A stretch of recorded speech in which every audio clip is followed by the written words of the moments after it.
अब मुझे मौका जाने नहीं देना है लाइफ में। अब बिलीव नहीं करोगे, जब मैं उम्रा पे होती थी ना, और जब मैं काबा के पास दुआ मांगती थी, मैं बहुत रो रो के अल्लाह से दुआ मांगती थी।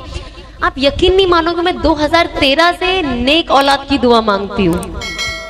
और मैं अल्लाह से ये दुआ मांगती थी कि अल्लाह मुझे ना जब आप औलाद दोगे ना तो उसे आलिम बनाना।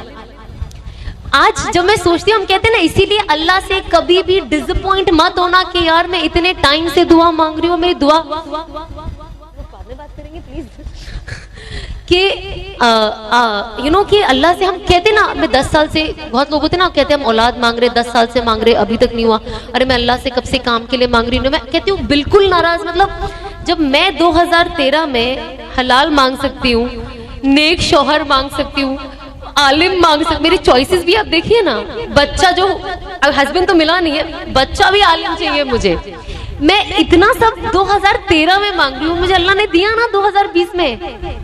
7 साल लगे ना, कितना 7 साल हो गए ना, 7 से 8 साल लगे, पर मिला। तो जब आप अल्लाह से अच्छा गुमान रखते हो, यकीन रखते हो, और दुआ, अगर मैं किसी नॉर्मल इंसान को बोलती ना कि मैं ये दुआ मांग रही हूँ, तो सामने वाला सोचता है पागल हो गई है, इसको देखो ये नाच गाना करती है, इसे कौन नेक लड़का देगा, वो भी हाफिज कुरान, कौन इसके बच्चे कैसे आलिम हो गए, ये तो गाना सुनते रहती है, डांस करते रहती, कहाँ से हो गए।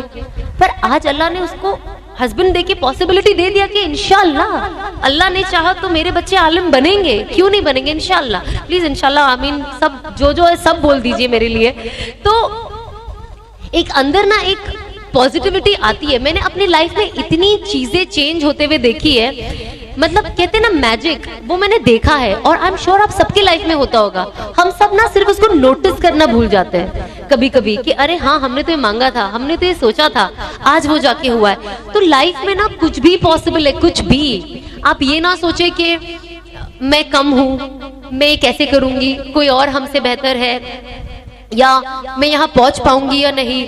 और कोई होता है ना, कहते यार मेरे बहुत लोगों को मिली, मेरे फ्रेंड्स लोग कुछ जो है, अरे हम तो इतने गुनाहगार है, अब हमको तो अल्लाह माफी नहीं देगा, अल्लाह तो हमको माफी नहीं देगा। ऐसी चीजें हमको कोशिश करना है कि हम उन लोगों को मोटिवेट करें कि ऐसा कुछ नहीं है, अल्लाह तो किसी से भी काम ले सकता है, अल्लाह को किसी की जरूरत नहीं है।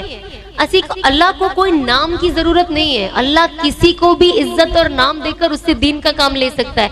किसने सोचा था अल्लाह आज मेरे से दीन का काम लेगा?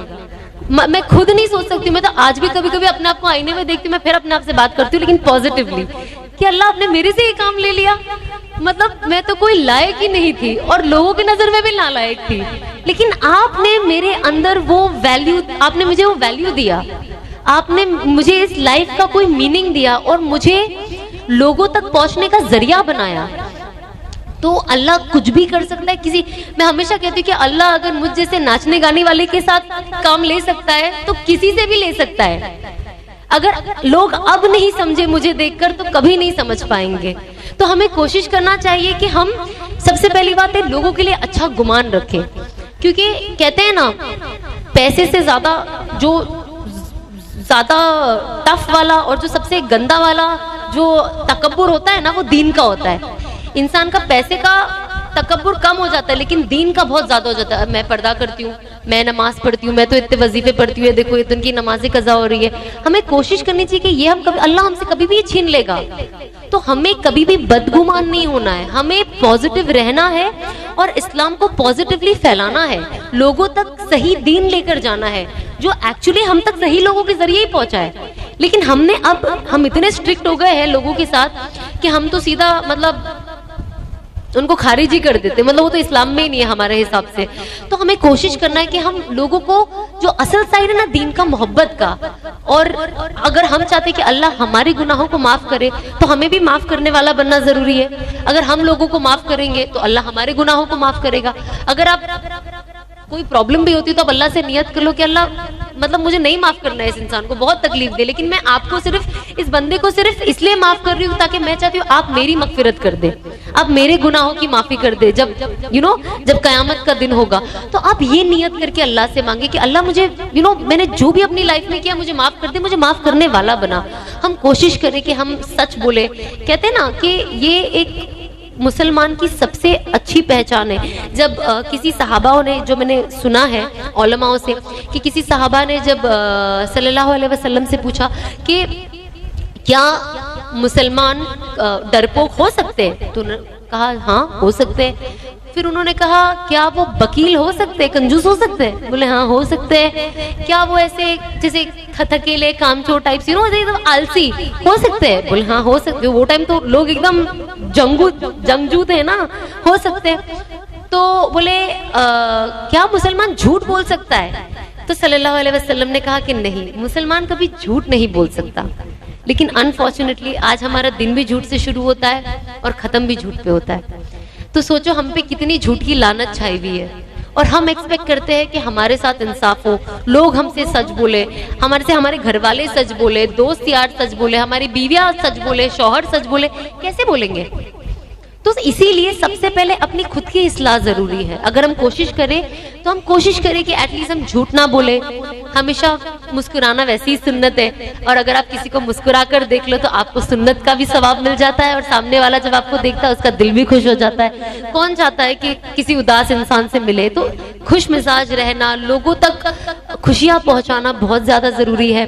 तो हमें कोशिश करनी चाहिए, जो छोटी छोटी चीज है ना, ये हमारा जिंदगी का दारोमदार है। बड़ी बड़ी चीजें तो एक अलग चीज होती है, पर हमसे जो छोटे छोटे सगीरा गुनाह होते हैं ना, बहुत ज्यादा हो जाते हैं, हमें पता भी नहीं चलता है। तो हम बस कोशिश करें कि जो जो चीजें हम सुनते हैं, सीखते हैं, और हम सबसे इम्पोर्टेंट है, जैसे हम खाना बनाना सीखते हैं यूट्यूब पे, जो हमें नहीं आता है, मेकअप करना सीखते हैं, नया ट्रेंडिंग डिजाइन कौन सा है हिजाब में या सलवार कमीज में, वो हम गूगल करके सीख लेते हैं। तो जब हम इतनी सारी चीज का गूगल के जरिए उनका इस्तेमाल करते हैं, गूगल का, और ये सीखते हैं, तो हम कोशिश करें कि थोड़ा वक्त निकाल के दीन के बारे में भी सीखें, क्योंकि असल तो यही है, हमें तो यही जाना है। मुझे इसलिए ये फनी लगता है क्योंकि आप यकीन नहीं मानोगे, लोग ऐसे ऐसे सवाल मुझसे करते हैं और ऐसी ऐसी चीजें इंस्टाग्राम पे, मुझे भी नहीं पता था ये चीजें। मैं अनस को कहती हूँ, मुझे हंसी भी आती है कभी कभी। जब मैं मेहंदी लगाती हूँ ना, तो मैं नाखून पे नहीं लगाती थी। तो मुझे किसी ने कमेंट बॉक्स में लिखा, आई डोंट नो आपने ये सुना है नहीं सुना है, तो किसी ने लिखा, अरे औरतों को तो नाखून पे मेहंदी लगाना जरूरी है, कब्र में कैसे पहचानेंगे कि मर्द है कि औरत है? मतलब डीएनए नाम की एक चीज है जो अल्लाह ने बनाई है, और अल्लाह ने ही मर्द को और औरत को बनाया है, कुत्ता बिल्ली हर किसी को बनाया है।